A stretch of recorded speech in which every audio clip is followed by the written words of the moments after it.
You're listening in on an animated discussion about the new Batman adventures with two experts in their fields. I'm Joshua Unruh, superhero scholar. And I'm Caleb Masters, your friendly neighborhood film critic extraordinaire from the Cinematropolis.com. And today's topic is Sins of the Father.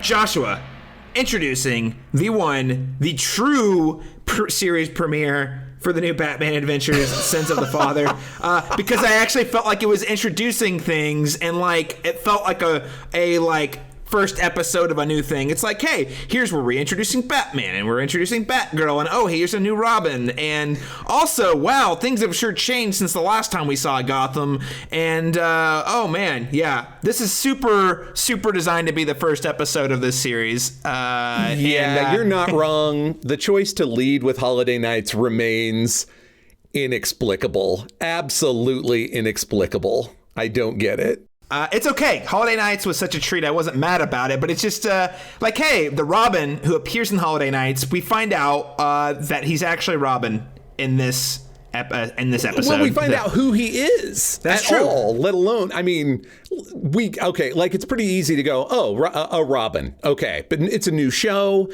Here's Batman and Robin. Sure, go with it. But who is he? What's the deal? This is where we find out. So yeah, no, I'm with you. Just the choices of what we produce in what order and then what order we air it in they're just going to be mystifying forever until Justice League. Justice League starts to really make some sense because they do two-parters and then they do whole season arcs. But until we get to Justice League, it's just going to be a bunch of, I guess we'll do it in this order. Yeah. Yeah, I'm sure there's a lot of behind-the-scenes production history that we're not privy to that impacts these decisions. But regardless, here we are with what I would say is sort of the introduction of the new Batman Adventures.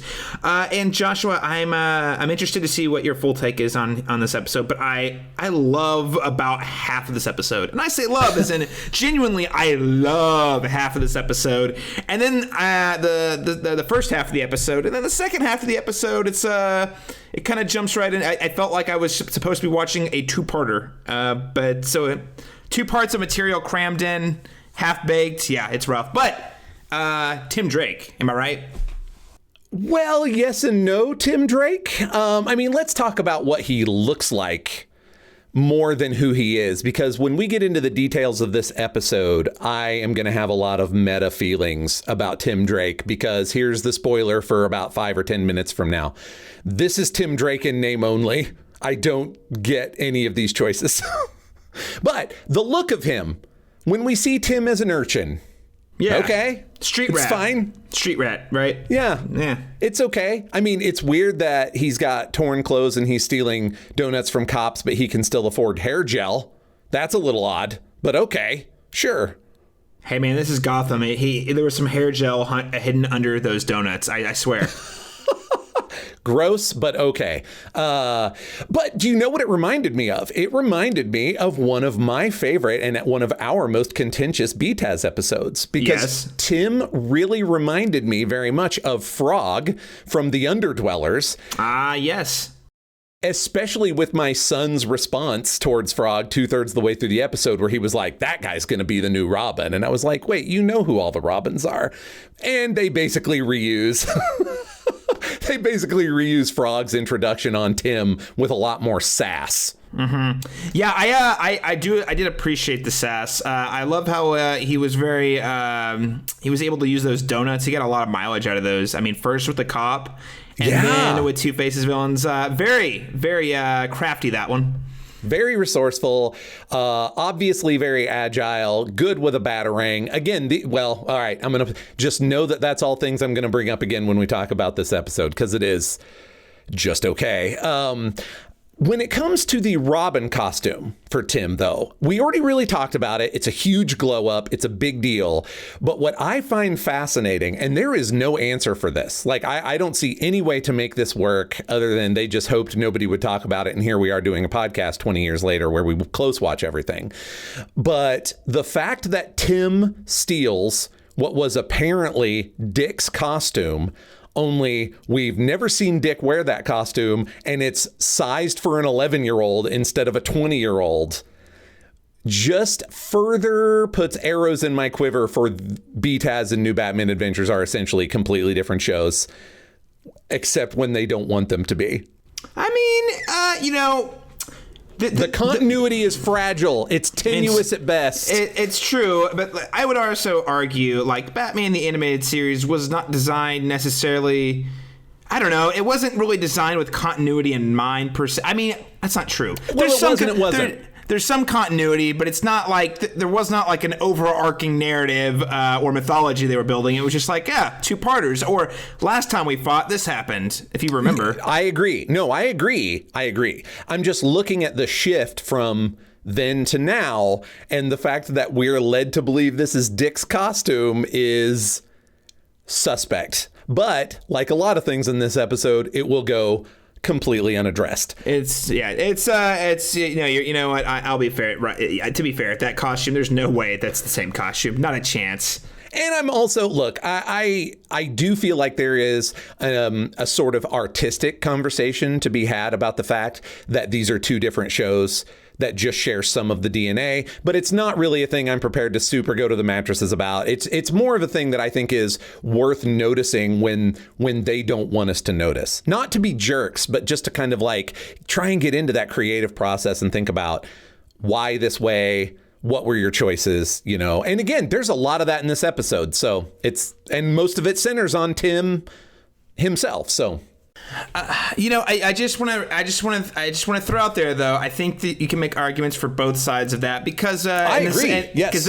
because yes, the Robin costume absolutely doesn't make sense. But I will also say Two-Face is in this episode. We don't have a new origin for Two-Face, and also it even uses the same music cues as the Batman the Animated Series for his theme. So clearly they are trying to draw some continuity between that Two-Face and this Two-Face. Same voice actors, I mean, I don't know. I guess it's selective for sure. It reminds me a little bit of like the internet meme where somebody goes, do that, and then they do the thing and they're like, not like that. And I think that's the continuity, where it's like, notice the continuity. No, not like that, But speaking of Two-Face, he looks great. He does. He looks like he's supposed to look. I actually think the colors pop a little better in the new design, to be honest. Yes, his face, especially the disfigured side of his face, is a lot less detailed, but the flattening out of the colors works so well on the black and white, I think. He does look actually better from the neck down. A much more sort of striking figure. Yes. Yeah. And again, I think the biggest loss is that, his face is streamlined a little bit. Not a lot, just a little bit. So you lose a little more of the detail in the face. But I think it's consistent and in some ways much better. Oh, not much better, but in some ways a little better. A small upgrade, if you will. Oh, I mean, I think the suit actually works a lot better. I mean, it's the changes are very subtle, and they're mostly just bringing it in line with the new standards, I guess you would say, but I think as I was just looking at it going, that suit really pops, and it's basically the same suit, but the style, the coloring, it all being sharper because it's computer animated to some extent now instead of all hand drawn and airbrushed makes a difference for him. Yeah. I have questions about Two-Face, but we'll save that for the actual episode discussion. Yeah, they're not exactly character questions. We still know who that guy is. Yeah. Oh yeah. But Joshua, I also think we did get another Robin may have made a cameo appearance in this episode, who is clearly much older. How much time has passed exactly? I mean, if we're to believe that Robin costume was Dick's costume, and he is he's grown up, essentially. But we saw him as a 20-something Robin. We've never seen him as anything less than a college-age Robin. That's right. He was in college. Yeah, there's no way. God, that's that's kind of sloppy. Yeah. This is a Dick Grayson who's at least in his upper 20s now, right? I mean, I'm not sure. We'll keep an eye on that, because it doesn't look like Barbara is supposed to be that much older. It doesn't look like a bunch of time has passed, per se, between these series, assuming that they are supposed to be contiguous. So maybe he's just a year or two older, but has kind of grown into himself a little bit, except for a couple of problems. Okay. Let's get these out of the way. Dick Grayson problems. The boy is not good at dressing himself or grooming himself. What college age a guy really is good at that, Joshua? He's actually supposed to be post-college now. Isn't he I know him and Bruce broke up, but shouldn't he still have like a lot of money in his pocket, I'd imagine? Oh, yeah. There's no way that he goes off and does not have access to cash. But I think the problem is kind of meta, honestly. We've noticed on Superman the Animated Series already that a lot of people's civilian looks that we're not going to see very often don't get any love. They're kind of vanilla, yeah. Yeah, and I think that's what we're getting here with civilian Dick, except for one choice that mires this show in the 90s. Oh, it dates the show, even with the visual upgrade I got on my Blu-rays, yes. Oh, yes, it does. Yes, it does. Because Dick Grayson, even though we do not necessarily or technically see it in this episode, comrades, Dick Grayson has a ponytail. Oh, yeah. Like, we're talking Tommy from the Power Rangers type of ponytail. Like, it's a long one, hangs out the back. And they drum it up as part of his Nightwing costume. And, oh, man, hyper 90s, like 90s in the least flattering way. It's bad. Not just 90s in general, but I will say specifically 90s for superhero comics, because this is also the time in the comics Dick Grayson as Nightwing had a ponytail, and so did, get ready to cringe, friends, Superman. No. Or that is to say, Clark Kent, because Superman had a mullet. But when he went into his secret identity, he pulled it back into a ponytail. Oh, gross. Jeez. I'm really gross. I am vomiting in my mouth a little bit over here, Joshua. Superman with a mullet?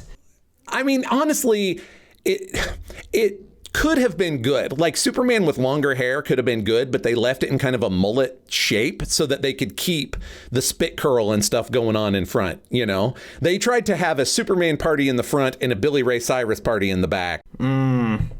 It's a mixed bag. But Clark friggin' Kent, a man who is in his 30s, dares to show up for work with a freaking ponytail. I wanted to see the issue where Perry White was just like, nope, go get a haircut. Do not come back until you get a haircut. Yeah, well, I'm so glad we moved past these times. And while, Joshua, I think so far, largely, Batman the Animated Series, and I guess by extension, the new Batman Adventures has aged pretty well. This ponytail has dated it greatly. Obviously, ponytails are still involved in men's grooming right now, but not like this. And so, yeah, I really do feel like all he needed was a goatee, and we'd be as 1995 as possible. It's the way they use the ponytail. I'm not against men with ponytails. I have some friends who have some very well groomed, well kept ponytails, look very professional, very clean. It's the way that it's like the flying in the wind and part of my cool costume, and look how edgy I am. That's the ponytail that I'm just like, uh-oh. You are 100% right. That's really that's the deal. So anyway, keep your eye on Dick Grayson's terrible outfit and even worse hair, friends. Watch for it. Visually, I think we only have one other big change. We got a new Batmobile. Yeah, I love this Batmobile because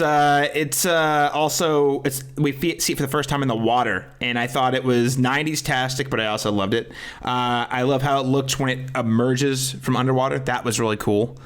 And I like how we confirmed the voice activation piece. The way they utilized that in this episode was also very nice. I want to keep an eye on this because you are very interestingly under the impression that it's the same vehicle the Batmobile can go It's not into the water. Yeah, I don't think it is. The Batmobile looks amazing. But okay, so we're talking about the Batmobile separately. Okay. So when I saw Batmobile, I apologize. I was not specific. Oh, I got so fixated on the Batboat that I was completely distracted and lost sight of the actual Batmobile. So Joshua, continue on the Batmobile. Okay, we can kind of close the book on the Batboat. It looks awesome. And we never really saw a Batboat, or not often enough for me to get married to the one in BTAS. We certainly didn't see it as often as we saw the Batmobile, you know. Yeah, no, for sure. So I guess you would say this is kind of another more streamlined look. I feel like the nose is a little more rounded. I mean, not rounded, but it feels shorter, maybe a little bit. What do you think? It's definitely not 9 miles long like the other one definitely felt. Like it was. Like the other one just felt incredibly long. This one looks more like a sports car. I mean, if I'm going to be honest, I like the BTAS one better, but this actually looks more like what I would usually want from a Batmobile. It looks more like a Batmobile. It has the face styling on the hood, which I'm always kind of a big fan of, because my favorite Batmobile, or probably my number one, it's tough, but is the one from 1940 that literally had a big Batman face on the front that was a battering ram. You know, so anytime that shows up as part of the paint job or part of the detailing, I really like it. So yeah, it's a good Batmobile. Well, yeah, I can't wait to see what other Bat devices get readapted for the new Batman Adventures. I mean, we've seen the Batboat. It's only a matter of time before we see the Batwing. Sure. It's going to be good. I bet it looks basically the same, honestly. We'll see when we get there. I do think there's one thing we lose in terms of this Batmobile that is not tied to its look. It now sounds like a generic race car. Yeah. That's very disappointing because that radial engine rumble that they had in the BTAS Batmobile was so distinctive and so incongruous with the fact that it had a jet engine out of the back that I just wondered how the whole car worked in the best way. It just sounded really cool. And this one sounds fine. Sounds like a race car. Mm-hmm. Yeah, I mean, again, I think kind of in the spirit of streamlining a lot of the, in addition to the visuals, probably a little bit of the audio as well for kind of aligning with Superman the Animated Series, if I had to guess. Yeah, I mean, we've mentioned many, many times how kind of Baroque a lot of the BTAS design choices were. And I mean, it's weird to me. They had a file of this sound effect and they could have just used it over again. But they were like, no, we have a new ethos. Simplify. Even when it hurts us, you know, we're going to do it. Yeah. Joker's lips. Ugh. And the Batmobile's sound effect. Okay, that's it. I didn't mean to start a thing about the Joker's lips. I can't talk about that today, Joshua. It still hurts. It still hurts. I don't have the energy, and I agree. Okay, I do also have one more, I guess I would call it a character design choice. And listeners, be prepared. Caleb and I are very excited to have this conversation, but we are not going to do it here because we think there are a couple of episodes that may lend itself better to it. But what my concern is, the codification of Batman as a giant jerk begins here. And it begins with Batman asking Batgirl if she expects him to have sympathy. And she says, from you, no. Now, she's talking about sympathy for an orphan. And she's talking to an orphan about that. And it's an orphan who's already taken in another orphan and raised him. I think it's kind of a crap deal, and we're going to get more into it when it's thrust in our faces down the road a bit. Well, and I just want to highlight that, I think this is a real conversation because I don't think we're saving this conversation for a later day, but I would argue... Right, we're lining out what our corners are for when we come out of them later. Exactly. So I would say, and I think longtime listeners who've listened to some of our earlier conversations, I would argue there are shades of this that we experience, not frequently, but there are, I would say, more than 3. So it's not like it was like a one-off thing. We see it a few times in the original animation style Batman the Animated Series. Now, I will concur with Joshua, though. They lean much heavier and more directly into it in this episode. Like, it's very clear here. Like, we experienced this as viewers in the earlier episodes, I think. But here, it's basically the show leaning into it and saying, yeah, he's kind of a jerk sometimes. He's kind of cold. And I would argue, and I will save the full argument for another day, but Batman talks to his own family differently than he talks to people. The whole in-group, out-group thing. The way he talks about things to his in-group is different than how he talks to the out-group. And he comes across a lot more stern and cold and difficult to his in-group. So, anyway. So watch this space. Watch this space. It is a thing that the new animation style they lean more heavily and more directly into throughout, for sure. Yeah, and they go hard. And it sticks around. It sticks around for throughout the DCAU, I would argue. So that's all of the stuff. I mean, I have character stuff for Tim Drake also, but I decided to fold that into the conversation of the episode because it's a lot. It is a lot about Tim Drake. So I think that's all I've got for design stuff. What about yourself? Yeah, no, that's all I have. I am excited to talk about the introduction of Tim Drake because I will be honest. As far as comics Tim Drake is concerned, I have very minimal experience reading Tim Drake comics. So primarily this, the Arkham games, and a few other other media sources is how I know Tim Drake. So I love how they introduced Tim Drake here. But my understanding is, based on what you're telling me, is that that he lives from they live pretty heavily from a different Robin for this one. So I'm interested to see kind of how our perspectives kind of. Where we stand on this version of Tim Drake, because I love it. I love the introduction. I love how resourceful, and I love the smug comments. I love how fast and nimble he is. I like how curious he is. I love this version of Robin. So I am a very big fan of this introduction, kinda, like I like this take on Robin very much. This is much more like the kind of take that I would want from like a young Dick Grayson. Also, the very like daredevil, go get 'em, very enthusiastic. I want to learn everything and kick a lot of butt, What is fascinating here is that this character that they have called Tim Drake, as far as adaptation choices are concerned, he is not Tim Drake. He's Jason Todd. Which is weird because my experience with Jason Todd, again, more limited, is that Jason Todd's a big jerk. Like, actively such a big jerk that the audience voted. When DC gave them the opportunity, they voted to kill Jason Todd. And then DC, in fact, did, and that's a whole other story. But he was very unlikable versus Tim Drake, and at least as we see him in this episode, I find to be extremely likable.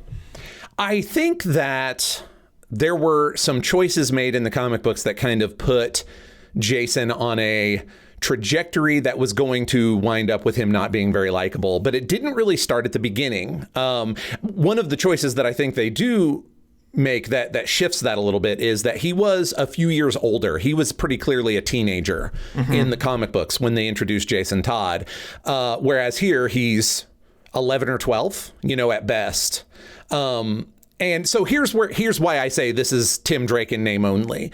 So Jason Todd was originally introduced in the comic books as a street. Well, wait. I'm sorry. He was originally introduced in the comic books pre-Crisis on Infinite Earths as a Dick Grayson clone. We are not going to talk about that version. He does not matter at all. I just want to be clear. He's had two introductions. The second introduction was post-Crisis when they were changing everything about everything, like rebooting the whole universe. And they introduced Jason Todd as a street kid who is doing hustles and small-time crimes in order to stay alive, right? The way that he is introduced to Batman is by stealing the tires off the Batmobile.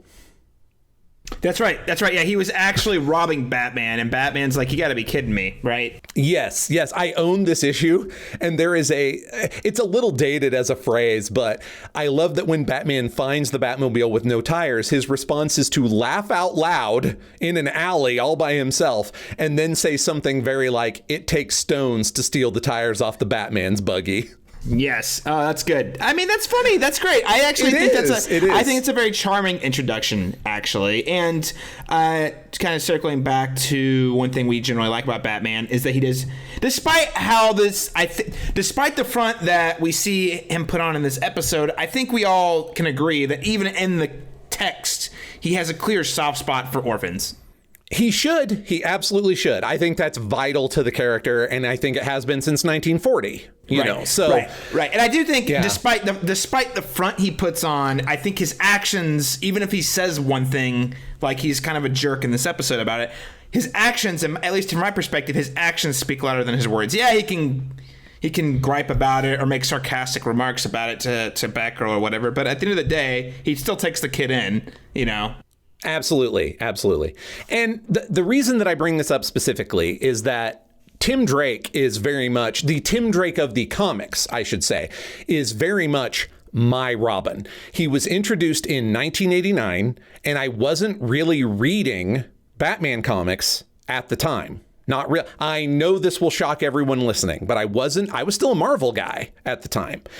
And in 1989, they introduced this new Robin who is very, very close to my age, if not exactly my age at the time. And I absolutely fell in love with it. He had his own 6-issue limited series he'd actually been around for a while as Tim Drake. Like, he figures out Batman and Robin's identities. And he figures this out because he cares about Batman, and Batman, after Jason Todd's death, we'll talk about that in a minute, was very self-destructive. And he goes to Dick and he says, listen, I know that you're Robin, or you used to be, and I know that Bruce Wayne is Batman, and he's in a lot of trouble, and I really don't think I'm the right guy to be Robin, but Batman needs a Robin, and I'll do it. So Tim Drake has, from jump, been the guy who believes so strongly in the idea that Batman needs a Robin that he was prepared to do the job, even though he did not think he was capable of doing the job. And that's also an attitude that I can just get really excited about. He's very unique. He's very different from Jason. He's very different than Dick. And until not too terribly long ago, he was, like, all through the 90s and early 2000s, he was always my argument for the guy who would be best to take over for Bruce as Batman. So even when this show came out, I was a little disappointed that they called him Tim, but basically created a character that was Jason Todd. Right. Would you say the personality is in line with Jason Todd? Do you think they kind of like mix the characters? It sounds like they took aspects of all of the Robins and kind of put them into this version of Tim Drake. I'll tell you, there's not a lot of Tim from the comics in this version. I think that what you're getting is a combination of Jason Todd with young Dick Grayson. Okay. All right. Yeah, Again, that daredevil, that go-getter, that I'm really excited to be doing this. Like, this is fun. Let's fight crime. It's a game. Mm-hmm. That stuff is very young Dick Grayson. And then the street kid whose dad worked for Two-Face and who has been a little bit scarred by his life on the street and losing his parents. He lost his parents a little differently in the comic books, Jason did. But that's still that, like, being left on his own without his choice, and surviving through that. But still idolizing Batman. All that stuff is, borrowed from the first two Robins. So the only thing he really gets from the third Robin is the name. And that makes me sad because the disrespect of Tim Drake began here and has continued to this day. So do you think that the reason they used Tim Drake was just specifically because this was the Robin in the comics at the time? Is that... Yeah, I think that's as far as they thought, honestly, because there would be no overlap. Like, if you fell in love with this Robin on the show and went and bought Batman and Robin comics, or he had his own title at the time, or Robin comics, they're not the same. Like, It would not be a good transfer of enthusiasm at all. So I think they just went with the one that was in the comics, but then borrowed from not his origin. I can't explain. Again, they make decisions that I don't understand here. Like, would it have killed them to just name him Jason? I don't really care, by the way. I'm not flipping out about this. My concern is because this was 20 plus years ago. And again, the disrespect of Tim Drake has just come to an absolute head in the last week before we were recording this episode. Well, I'm betting it just had to be a cross promotion thing. And I see your argument for, like, the disrespect, but I mean, at the same time, from a marketing perspective, I can see, hey, we're relaunching Batman.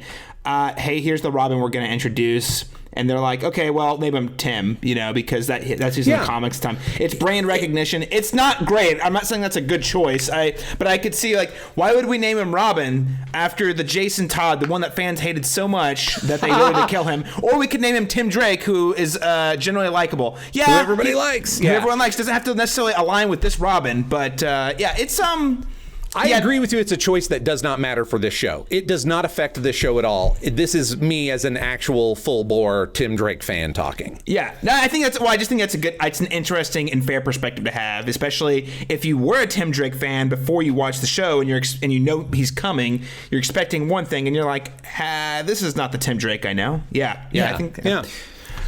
So one thing I want to note here is also the use of Two-Face in this episode. I'm just wrapping my head around some of the choices here.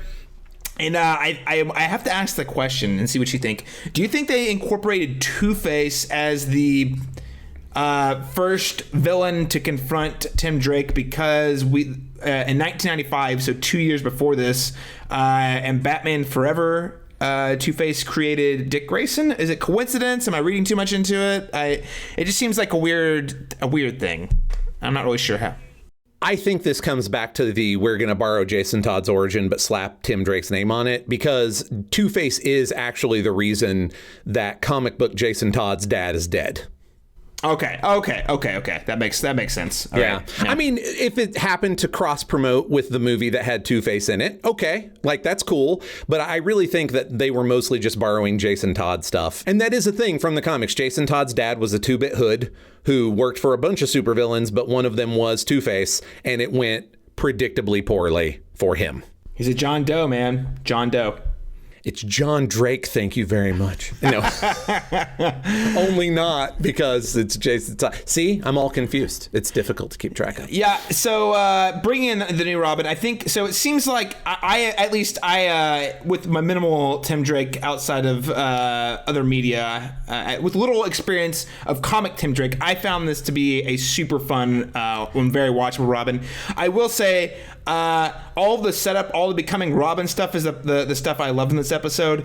Basically everything else I was kind of like, ooh, this could have been a lot better. It's really a vehicle created to give us Robin. Yeah, but the thing that's frustrating is they easily could, truthfully believe they should have done this as a two-parter, because the villainous plot with Two-Face and all that, I actually think has potential for a great story. Yeah, yes. But they just like cram it all into the last 10 minutes, as opposed to, you're like, oh, this seems like there's a lot going on here. Like you could add another part, add a little more depth to the connection between Tim Drake's dad and Two-Face, and maybe work in a little bit more of the justice versus revenge sort of thing. I don't know. There's things they could have done with it that would have made it, given it more depth, given them more time to execute the story beats so they didn't feel so rushed, and for the love of God, made Batgirl look smarter. Like it just, it's the second half of this is very rough, and it's weird to say that I like the first half of this 22-minute episode and wish the second half was another 30 minutes. It was a whole other episode. Yes.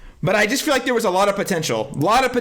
That gets squandered. Everything outside of the Robin introduction stuff I thought was kind of lame. No, and to be honest, I'm a little leery of the Robin introduction also. Like, as a unit, this is an enjoyable enough 22 minutes, if a bit undercooked, you know. My biggest issue with Tim is that he's ready to be Robin out of the box, which just goes to show you how much of a silver bullet this episode was supposed to be. We need him to go from 0 to Robin in 22 minutes. Common sense can just go hang. So he's got to be an acrobat already, and he's already got to know how to use a batarang possibly better than Batman and Batgirl do, because we never see their batarangs come back. Nope.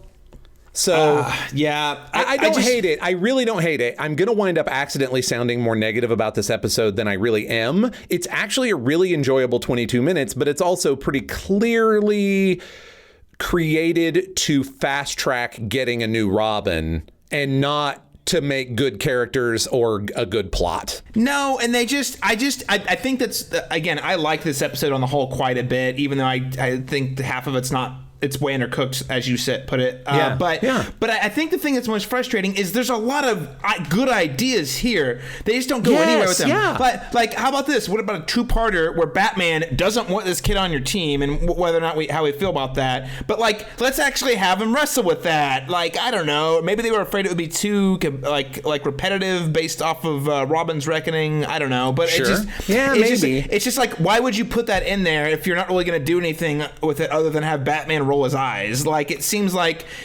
whenever you see Tim Drake coming as Robin, Batman's like, oh no. I was like, dude, you barely know the guy. Like, I don't know. I just feel like, again, more cooking in the oven. Flesh it out more. It could have been better.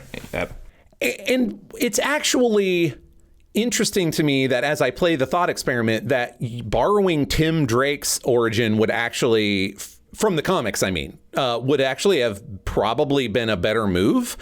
So the deal with Tim Drake in the comics is Jason Todd dies, and Batman is very upset about that, and he becomes very violent and very self-destructive, and everyone notices, like it's being reported on the news, and Tim Drake sees something about that and puts it together with he's actually known who Batman and Robin were for years because he's very bright and he saw the Flying Graysons in action when he was a kid. Right. He actually was there when the Flying Graysons ropes were cut. Wow. And he remembers everything because he's smart. So in this episode, we want to show that Batman needs a Robin. We want to do something that will bring Dick back into the fold. This is part of the way that they brought Dick back into the fold in the comics, is that Tim went to his house first. Mm-hmm. And then he took Tim to Wayne Manor and said, Alfred, listen to this kid. And Alfred was like, I really agree. Anyway, this is fine. And I agree with you. It would have been amazing as a two-parter. But I'm looking at it going, Tim Drake's comic book origin actually works better for what you're trying to do here. Right. Yeah. But, another thing I want to hit on in this episode, I have a lot of jumbled notes, so I apologize if it sounds like I'm jumping around here. But the episode jumps around, so it's their fault, not ours. I do say, going back to the whole, this is the series premiere or whatnot. Yeah. I actually feel like they do a good job at inserting a bit of mystery. It's ambiguous how much time has passed, but it's implied, I feel like, in a lot of the way they talk about it, that time has passed. Enough time has passed that things have changed noticeably. Where's Robin at? Whatever happened to Robin? It made it sound like it was a long time ago. What has Batgirl been up to? I just feel like they do set this up to have some continuity versus BTAS, where it was all usually contained to a one or two parter. Very rarely would you have set up in an episode for mysteries or questions you're going to answer 10 episodes later. Absolutely, that's true. Yes, and I think this is why one of the many ways that it's different from Batman the Animated Series is they are already planning on recurring elements, even if it's not every episode is part of a giant ongoing plot thread. These are elements that we're putting questions out there. We're leaving things up into the imagination to the audience that we're gonna go back to later in a very concrete way. Yes. And so I think that's another thing I actually liked quite a bit about this episode, and not to say that I did not like the more self-contained Batman the Animated Series style, but it's nice watching it. They're promising something in the future. Here's a question. Yes, great question. Yes. Why would this happen? I wonder what happened. We're gonna let you sit with it for a while, but as an audience, they put that there, setting the expectation that one day they would go into it. Yeah, no, I agree with that. That's actually a really cool promise. It's a really interesting way to handle it here so that you still can see whichever episode you want after school, right? The one that's on is fine, but if you're watching all of them, you're going to have some questions, and they do eventually pay off. They don't just let it float there. I agree with that. That's a strong shift, I think, going into new Batman adventures that is, if I'm honest, probably driven by the fact that they knew they were going to progress the story in Superman, the animated series. Yeah, kind of mirror exactly what they were doing with Superman, which is, hey, there's a loose continuity there. Let's do the same thing with Batman. And this is a question I want to throw out to you and the listeners now, and I know we may not have a concrete answer on this podcast as a whole, but it is interesting to kind of think about the question, when exactly did they figure out that they had a bigger plan?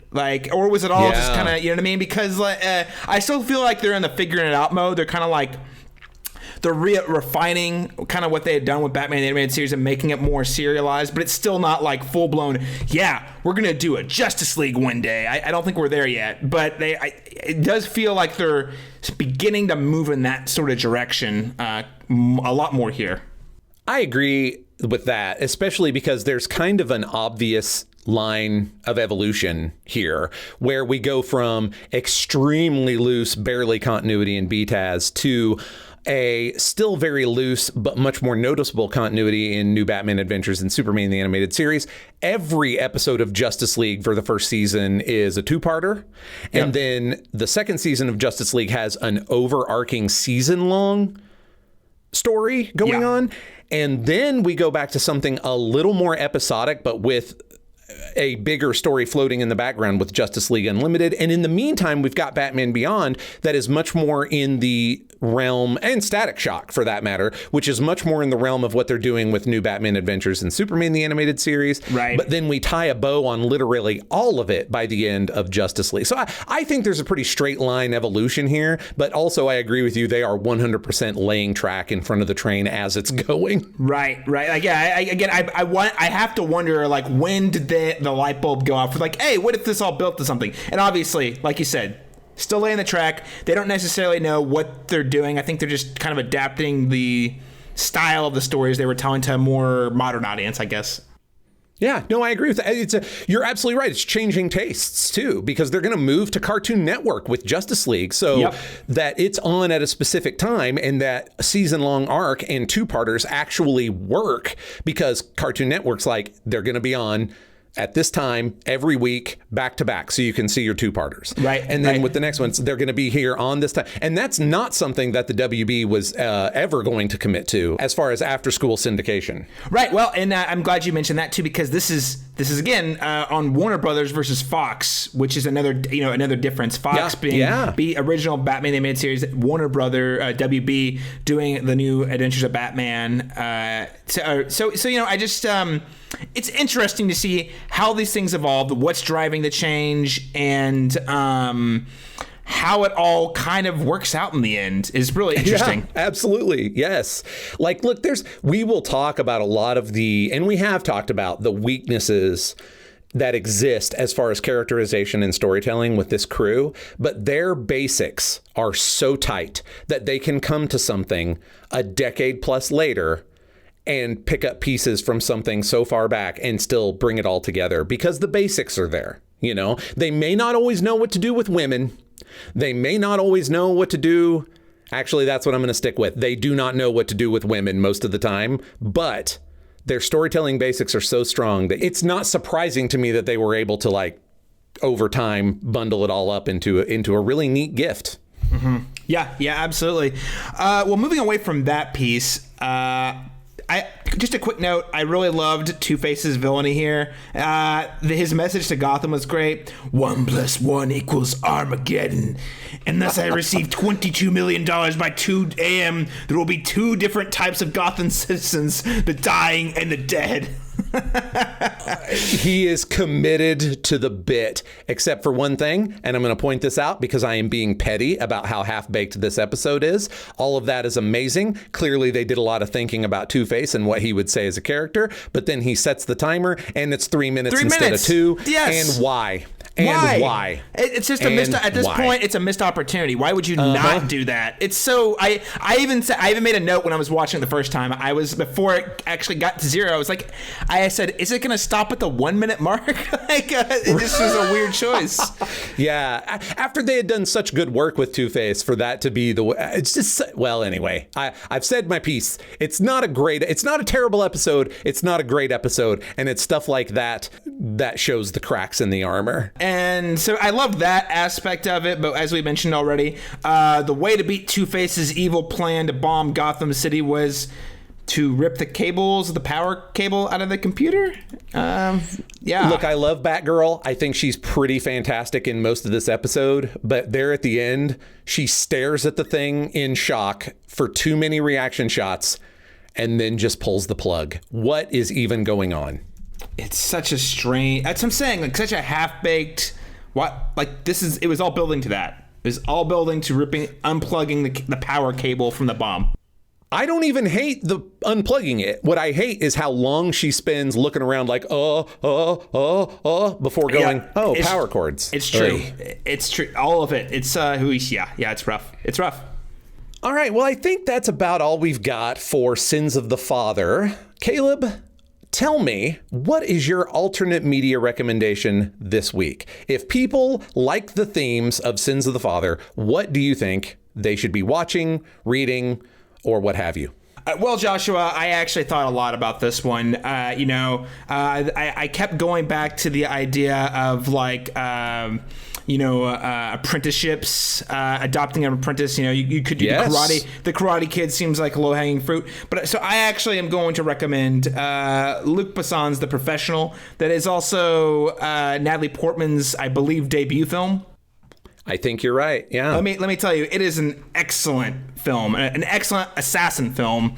I think it's got a lot of love in certain circles, but it doesn't get talked about nearly as much as I think it deserves. It is, in my opinion, among the great assassin movies of the last 30 or 40 years. So it is directed by Luc Besson, who is another, I would say contentious director, but overall I like his movies more than not.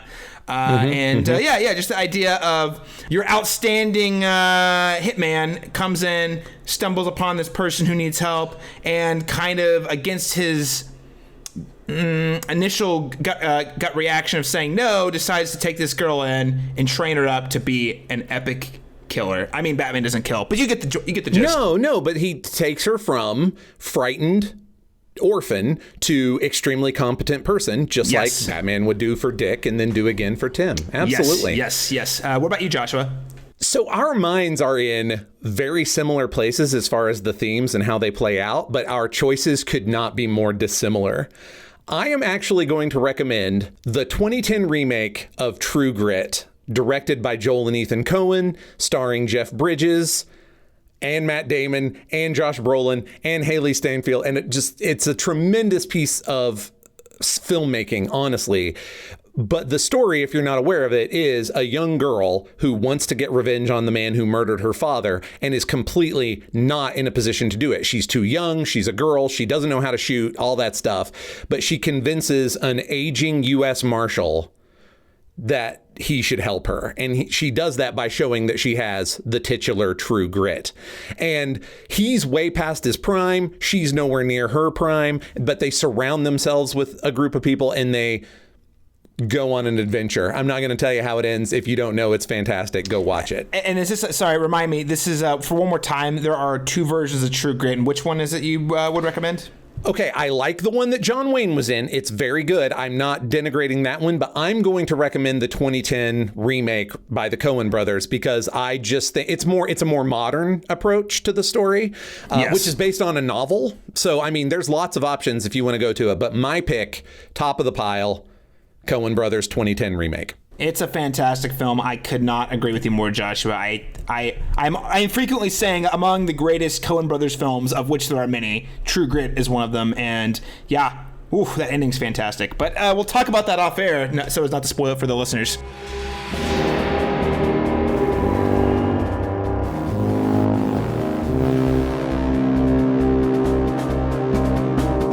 Well, that about wraps it up for this animated discussion. If you enjoyed this conversation and would like to join in, come find us on Twitter.